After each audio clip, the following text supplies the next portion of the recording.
Hi everyone. তাহলে এই ক্লাসে আমরা DPP5 সলিউশনটা দেখব।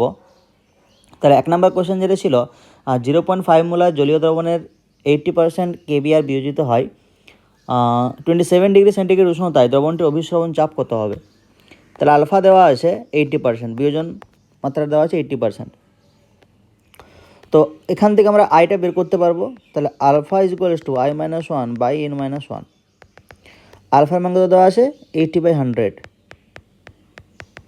Is equals two I-1। N মানে কি, ওই কেবিআরটা ভেঙে যতগুলো আয়ন উৎপন্ন করবে, কটা আয়ন উৎপন্ন করবে? দুটো, তাই 2-1। তাহলে 0.8 ইজ ইকুয়ালস টু I-1, 1.8, এটা হচ্ছে আয়ের মান। ঠিক আছে, এবার অভিস্রবণ চাপ পাই সমান I ইন্টু CRT। ঠিক আছে, আচ্ছা এরপরে এখানে একটা কোশ্চেন হয় যে মানে কোশ্চেন আমাদের মনে জাগে যে আইটা কখন ইউজ করবো আর কখন আইটা ইউজ করবো না। যখন ধরো এরকম আয়নীয় যৌগ থাকবে, যেমন কেবিআর, KCl, K2SO4, এরকম এই ধরনের যৌগ থাকলে তুমি আইকে ইউজ করবে, কারণ ওই যৌগগুলো বিয়োজিত হতে পারে। ঠিক আছে, যদি ইউরিয়া থাকে, গ্লুকোজ থাকে, ইথিলিন গ্লাইকল থাকে, এই ধরনের যৌগ থাকলে কিন্তু আইটা ইউজ করার কোনো দরকার নেই, কারণ ওগুলো বিয়োজিত হয় না। ঠিক আছে, আচ্ছা তাহলে pi is equals two I হচ্ছে 1.8, সি এর মান 0.5, আর এর মান 0.0821, টেম্পারেচার 300। ক্যালকুলেট করবে, চলে আসবে। সেকেন্ড কোশ্চেন, NaCl এর একটি জলীয় দ্রবণের অভিস্রবণ চাপ পরিমাপ করে NaCl এর আণবিক ভর পাওয়া যায় 31.62। NaCl এর ভ্যান টপ গুণকের মান কত?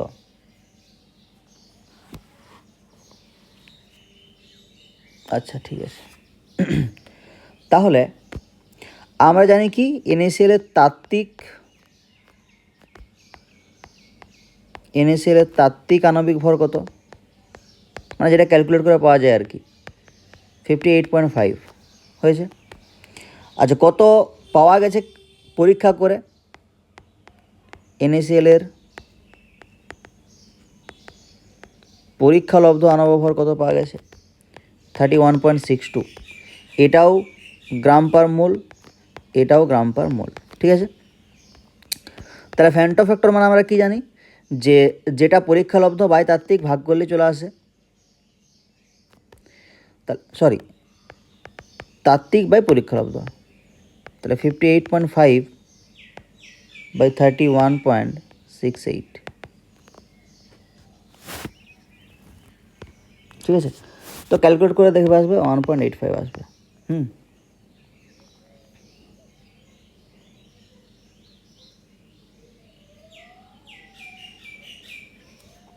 আচ্ছা এরপরে 25 ডিগ্রি সেন্টিগ্রেড উষ্ণতায় MgCl2 এর 1.9% W/V জলীয় দ্রবণ NaCl এর X% W/V দ্রবণের সাথে আইসোটোনিক, X এর মান কত? আচ্ছা তাহলে পাই 1 সমান পাই 2 অভিস্রবণ চাপ সমান বলেছে। তাহলে একদিকে আছে NaCl আর একদিকে আছে তোমার MgCl2। আচ্ছা মোলারিটি দরকার আমার, তাই না? ভ্যান টপ গুণক চেয়েছে।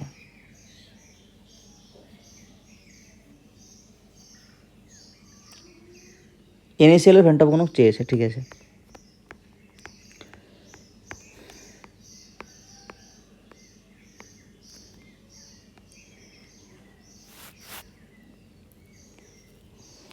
আচ্ছা তাহলে MgCl2 আর NaCl এর ক্ষেত্রে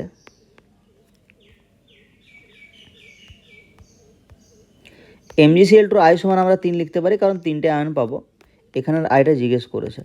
আচ্ছা C1 মানে গাঢ়ত্ব, তাহলে মোল বাই লিটার নাকি, দ্রাবের মোল বাই দ্রবণের আয়তন লিটারে। তাহলে দ্রাবের মোল কী করে পাবো? দেখো কোশ্চেনে কী আছে যে 1.9% মানে 1.9 গ্রাম MgCl2 দ্রবীভূত আছে 100 ml দ্রবণে, তাই তো? তো 100 ml দ্রবণ মানে 0.1 লিটার দ্রবণ।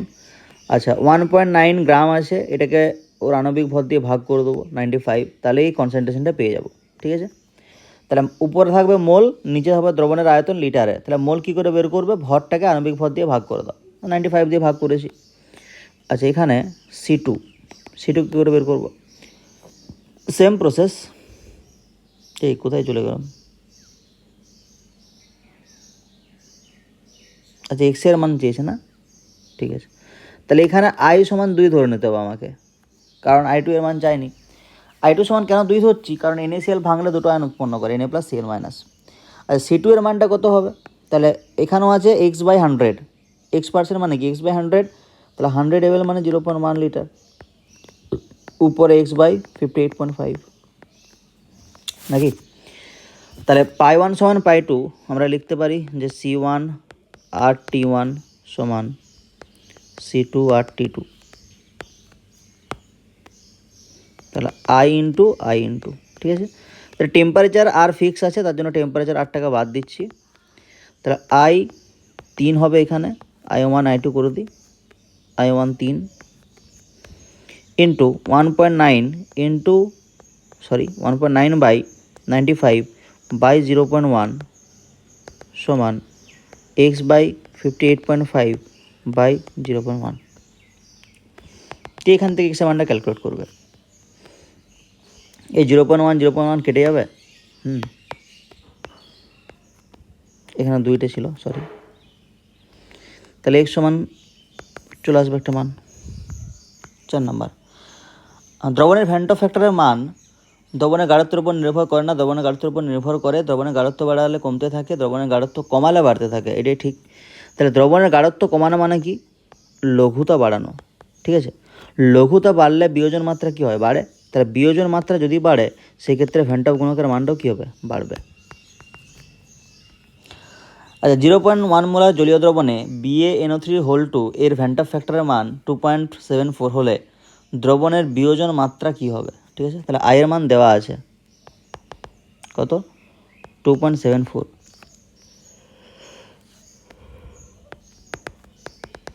তাহলে আলফা সমান I-1/n-1। এবার n কী করে পাবে? BaNO3 তাহলে Ba2 প্লাস 2NO3 মাইনাস, তো 3টে আয়ন আছে নাকি? তাহলে আলফা সমান 2.74 মাইনাস 1 বাই 3 মাইনাস 1 মানে 1.74 বাই 2 মানে আসবে 0.87,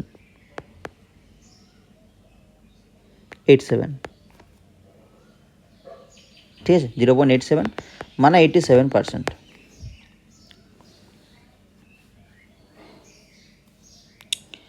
আচ্ছা, এরপরে 6,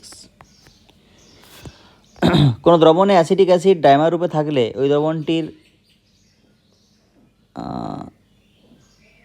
দ্রবণে অ্যাসিটিক অ্যাসিডের সংযোজন মাত্রা 5% হলে ভ্যান্টপ গুণকের মান কত? তাহলে ডাইমার মানে কি? সংযোজন হচ্ছে নিশ্চয়ই, মানে এরকম কেসটা দুটো A থেকে A2 হচ্ছে, এইটাকে ডাইমার বলে। এই যে A2 হলো না, এটাকে ডাইমার বলে।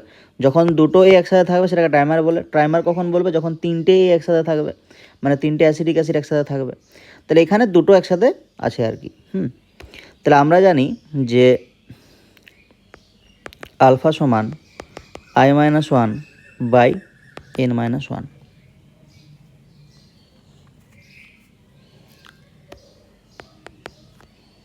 তাহলে আলফা বলেছে 5 ইকুয়ালস টু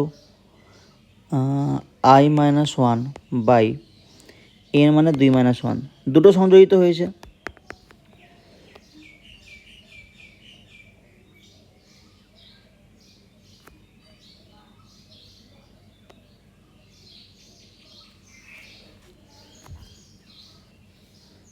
এই 5/100 মানে 0.05 I-1/1, তাহলে I সমান 1 প্লাস 0.05 মানে 1.05, ঠিক আছে।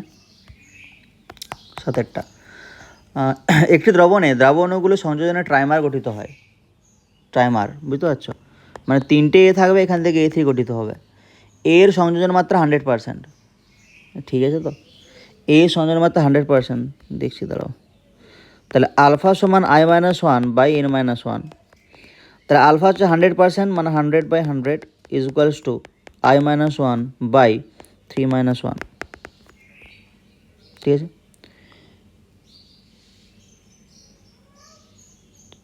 তাহলে I is equals two I-1/2। না, এটা ঠিক নেই।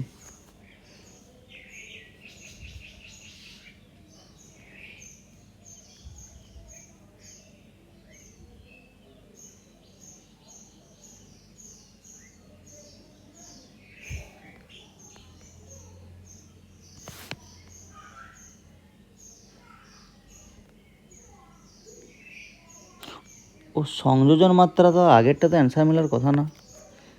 সংযোজন মাত্রা এক্সের কথা বলা হচ্ছে, এক্স সমান I-1/1/n-1। তাহলে এক্স হচ্ছে 5/100 ইজ ইকুয়ালস টু I-1/1/2 -1।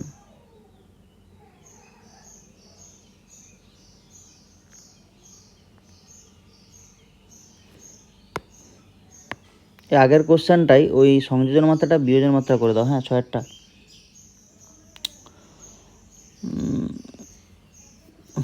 কি হয়েছে, অ্যান্সারগুলো আসছে না কেন?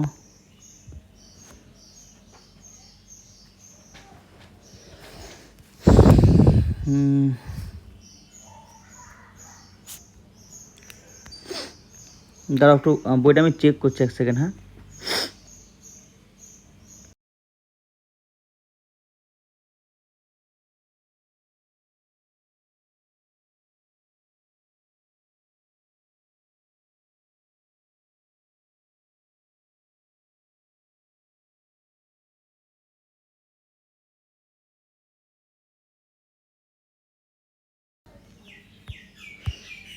আচ্ছা, এই 6-টা বিয়োজন মাত্রায় করতে হবে, ঠিক আছে।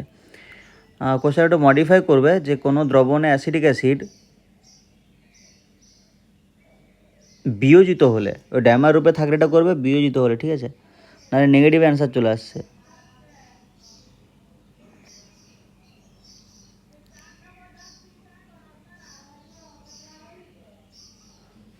আচ্ছা, যদি এরকম করা হয়, 1 সেকেন্ড, পুরোটা ক্যালকুলেশন করে দেখছি। তাহলে 5/100 ইজ ইকুয়ালস টু I-1/1/n-1, তাই তো। তাহলে 5/100 বলতে 0.05, 0.05 ইজ ইকুয়ালস টু I-1/1/2 মানে I-1/0.5 -1 মানে -0.5 হবে। তাহলে 0.05 into -0.5 is equals two I-1। তাহলে 0.05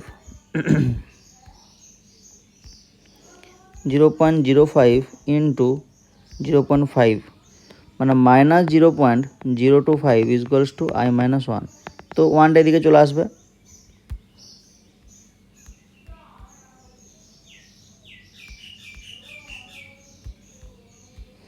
তো +1 হয়ে যাবে, মানে I ইজ ইকুয়ালস টু 0.975 এরকম আসবে, ঠিক আছে। যদি সংযোজন মাত্রা দিয়ে করা হয় তাহলে ক্যালকুলেশন এরকম আসবে, ঠিক আছে, নেগেটিভ আসেনি, নো সমস্যা। আর সাথে একটা যেটা বলছিলাম, তাহলে এখানে ক্যালকুলেশনটা এভাবেই করি। তাহলে সংযোজন মাত্রার কথা বলা হয়েছে, তাহলে x is equals two I-1/1/n-1। এন্ডে কী ছিল, যতগুলো অণু সংযোজিত হচ্ছে, ঠিক আছে। তাহলে এক্সের মান দেওয়া আছে 100%, মানে 100/100। I-1/1/3 -1 মানে 3টে অণু সংযোজিত হয়েছে। তাহলে 1 is equals two I-1 by তাহলে 0.33 -1। তাহলে I-1 ইজ ইকুয়ালস টু হবে, দেখো, -0.67। তাহলে I সমান হবে 1 -0.67 মানে 0.33 আনসার চলে আসছে, ঠিক আছে। তাহলে সংযোজন মাত্রা আছে না বিয়োজন মাত্রা আছে একটু দেখে নিতে হবে ভালো করে। হ্যাঁ, ওই জন্য মিস্টেকটা হয়ে গেছিলো সেখানে। তাহলে সংযোজন মাত্রা থাকলে এক্স সমান I-1/1/n-1। বিয়োজন মাত্রা থাকলে আলফা সমান 1/1 alpha is equals two I-1/n-1, ঠিক আছে। আচ্ছা, 8টা। তাহলে 100 ml দ্রবণে এত গ্রাম K2SO4 দ্রবীভূত আছে, 27°C দ্রবণের অবিশ্বমন চাপ এত, ভেন্টার ফ্যাক্টর মান কত? আচ্ছা, তাহলে pi is equals to I into CRT, ঠিক আছে। তাহলে এখানে ভ্যান্টা ফ্যাক্টর বলতে আয়ের মানটা চেয়েছে, তাই তো।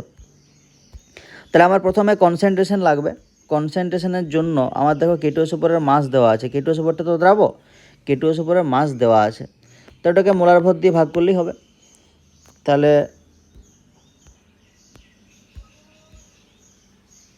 পাই মান দেওয়া আছে 0.68 ইজুয়ালস টু আয়ের মান চেয়েছে, সি এর মান গাঢ়ত্ব, তাহলে মোল বাই আয়তন লিটারে, তাহলে 100 ml মানে 0.1 লিটার। আচ্ছা মোল বের করতে হবে, তাহলে 1.792 বাই 174, তাহলে ভরটাকে মোলার ভর দিয়ে ভাগ করে দাও, ইন্টু আর এর মান 0.0821। কেন? কারণ কি আমি পাইটেল এটিএমে বসিয়েছি, টেম্পারেচার কেলভিনে 300, ঠিক আছে। তাহলে আয়ের মানটা ক্যালকুলেট করতে হবে, ব্যাস। আচ্ছা 9, দ্রবণের অস্বাভাবিক ধর্ম পরিমাপ করা হয় ভ্যান্টা ফ্যাক্টর দিয়ে। ল্যাকটোজের লঘু দ্রবণের ভ্যান্টা ফ্যাক্টর, ল্যাকটোজ বললাম না, যে সমস্ত জৈব অণুগুলো আছে সেগুলো কিন্তু বিয়োজিত হয় না, ওদের ক্ষেত্রে ভ্যান্টা ফ্যাক্টরের মান কিন্তু সবসময় 1 ধরা হয়, তার জন্যই ওদের ক্ষেত্রে পাই সমান CRT লেখা হয়, ঠিক আছে। তাহলে আই সমান 1 হবে। দেখো ল্যাকটোজ হোক, গ্লুকোজ হোক, ইথিলিন গ্লাইকোল হোক, ইউরিয়া হোক, সুক্রোজ হোক, এগুলোর ক্ষেত্রে সবগুলোর ক্ষেত্রে কিন্তু আই সমান 1 হবে, কারণ এগুলো হচ্ছে অবিয়োজিত তড়িৎ, অবিশ্লেষ্য এগুলো, ঠিক আছে। তাহলে DPP 5টা কমপ্লিট হলো। তারপরে তোমাদের দেখবে যে কমপ্লিট নিউমেরিক্যাল সেট দেওয়া আছে, সেট 1 সেট 2, তাহলে ওইগুলো জাস্ট আমি সলিউশন দিয়ে দেবো, ঠিক আছে। ওগুলো আর ভিডিও সলিউশন দরকার পড়বে না, যদি কোনো জায়গায় বুঝতে সমস্যা হয় আমাকে জানাবে। ওকে, বাই।